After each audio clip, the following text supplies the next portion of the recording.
આજે આપણે અમદાવાદના પાલનપુર નાકા પાસે શ્રી સ્વામિનારાયણ કોલેજમાં દાણીમડા વોર્ડ પાછળ અભિયાન કાર્યક્રમ રાખવામાં આવ્યો છે, તેના અનુસંધાનમાં આપણે વાત કરીએ.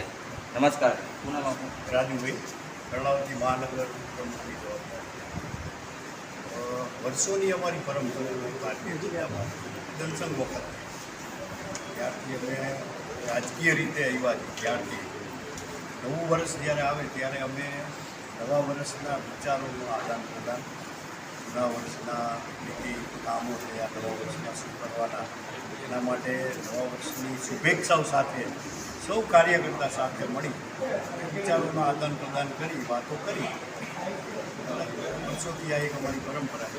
દિવાળીના સ્નેહ મિલનના લોકો આજે મળ્યા છે અને વર્ષોથી કંઈક નવો વિચાર લઈને લોકો વચ્ચે થતા હોય. આ વર્ષે અમે દિવાળીના સ્નેહ મિલન પછી આદરણીય નરેન્દ્રભાઈ દેશના વડાપ્રધાનશ્રીનું એક સ્વપ્ન છે. 2047માં મારે વિકસિત ભારત બનાવવું. ભારતનો વિકાસ નથી થયો નહીં, ભારતનો વિકાસ થયો. વિકસિત ભારતની એમની જે એમને જે વાત કરી વિકસિત ભારત, એટલે શું કહેવાનો મુદ્દો એમનો થાય છે? વિકસિત ભારત વિકસિત ભારત એટલે ભારત સ્વદેશી બને. અમે પોતે આપણે આત્મનિર્ભર બનીએ. આપણા પોતાના દેશનું જે કંઈ ઉત્પાદન હોય એ આપણે જ વાપરીએ. આપણે બહારથી કોઈ વસ્તુ લાવવી ના પડે. એક નાનો દાખલો કે રાફેલ વિમાન ભારત બહારથી અત્યાર સુધી લાવતું. એની સામે ભારતના વૈજ્ઞાનિકોને બધી જ પ્રકારની સુવિધા આદરણીય નરેન્દ્રભાઈએ ઉપલબ્ધ કરાવી અને તેજસ વિમાન આપણે બનાવ્યું. અને એ જ તેજસ વિમાનના ભરોસે એ જ તેજસ વિમાને ઓપરેશન સિંદૂરનું યુદ્ધ જીતા. એટલે આ એક આપણી ટેકનોલોજી, આપણા દેશની ટેકનોલોજી, આપણું સ્વદેશી.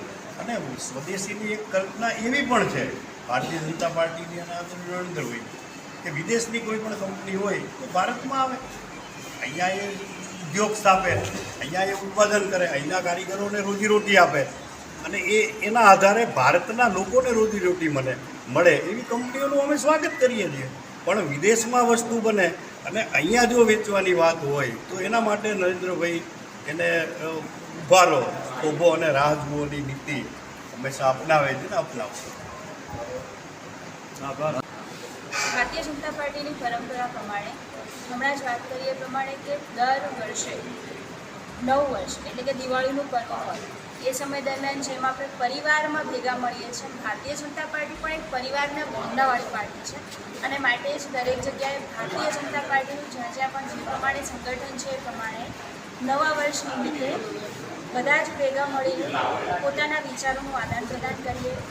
નવા લોકો જે જોડાય છે પાર્ટીમાં તો એ લોકો પણ પાર્ટીની પરિવાર ભાવના સાથેથી જાણતા થાય એ માટે થઈને બધા જ ભેગા મળીને એકબીજાને શુભકામના આપીએ છીએ, વિચારોની આપણે કરીએ છીએ અને જેમ પરિવારમાં લોકો સાથે મળીને ભોજન કરતા હોય એવી રીતે પાર્ટીના કાર્યકર્તાઓ પણ એક પરિવારની જેમ ભેગા મળીને એકબીજાની સાથે રહે છે અને સાથે કામ કરે છે.